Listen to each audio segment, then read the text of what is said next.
فصلا، اور نماز قائم رکھے، نماز میں غفلت نہ کرے۔ ایک تو غفلت یہ ہے کہ نماز پڑھتا ہی نہیں، دوسری غفلت یہ ہے کہ نماز بے توجہی سے پڑھتا ہے، تیسرا یہ ہے کہ نماز سنت کے خلاف پڑھتا ہے۔ نماز وقت پہ پڑھے، نماز توجہ سے پڑھے، اور نماز رسول اکرم صلی اللہ علیہ وسلم کی نماز کے مطابق بنا کے پڑھے، کیونکہ آپ نے فرمایا صلو کما رأیتمونی اصلی، اور خاص طور پر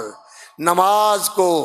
دل کی حضوری کے ساتھ اور ذہن کے شعور کے ساتھ پڑھو۔ دل کے حضور کے ساتھ اور ذہن کے شعور کے ساتھ نماز پڑھو، تو پھر واقعتاً نماز اللہ کی ملاقات بن جاتی ہے، اور یہ نماز مومن کی معراج بن جاتی ہے، یہ مومن کی معراج بن جاتی ہے۔ وَذَكَرَ اسْمَ رَبِّهِ فَصَلَّى بَلْ تُؤْثِرُونَ الْحَيَاةَ الدُّنْيَا، اور اس دنیا میں دل نہ لگاؤ، یہ دنیا گزرگاہ ہے، دنیا مسافر خانہ ہے، جو آئے رہنے کے لیے نہیں جانے کے لیے آئے، اور میں اور آپ نہیں، جیسے پہلے چلے گئے میں نے بھی چلے جانا ہے، میں نے بھی نہیں رہنا۔ یہ دل لگانے کی جگہ نہیں ہے، دل کہاں لگنا چاہیے؟ جنت میں،